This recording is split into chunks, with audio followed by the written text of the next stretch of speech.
Shalom Bapak Ibu Saudara-saudari, para pemuda-pemudi yang dikasihi Tuhan Yesus Kristus.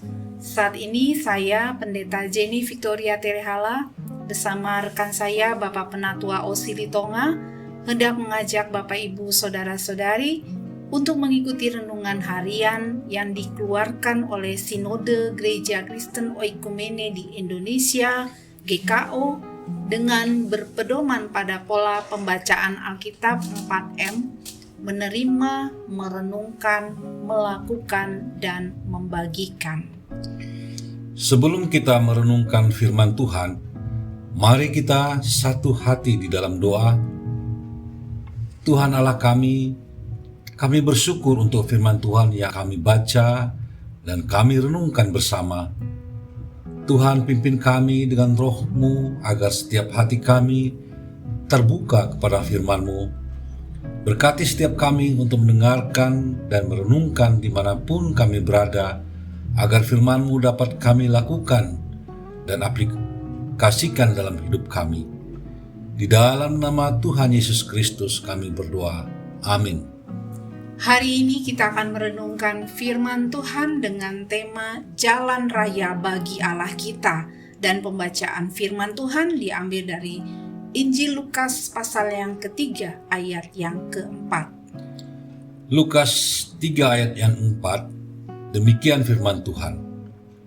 Seperti ada tertulis dalam kitab nubuat-nubuat Yesaya, ada suara yang berseru-seru di padang gurun, persiapkanlah jalan untuk Tuhan, luruskanlah jalan baginya.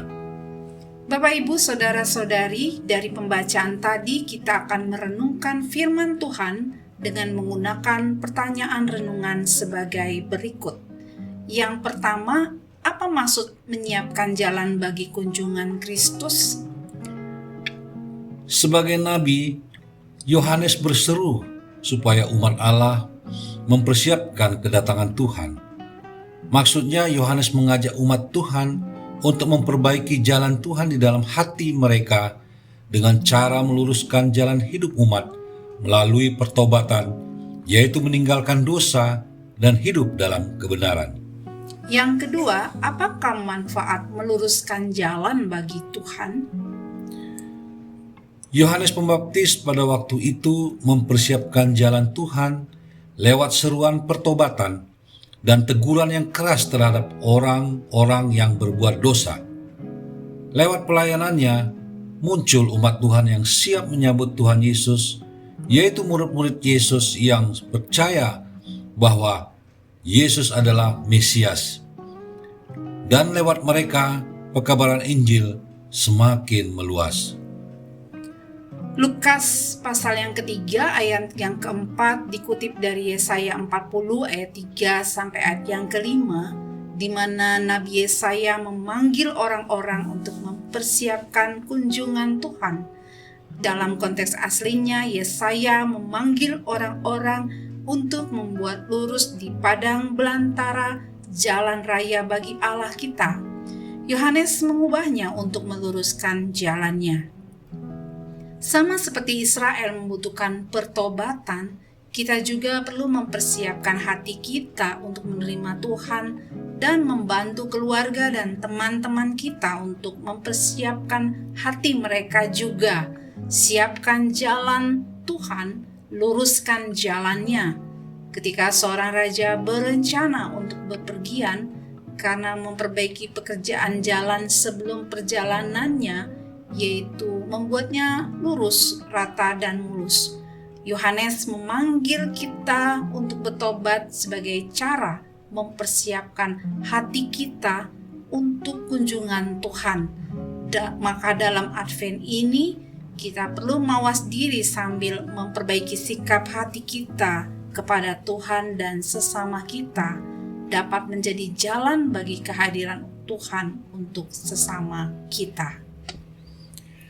Dari renungan firman Tuhan hari ini, ada beberapa hal yang mesti kita lakukan.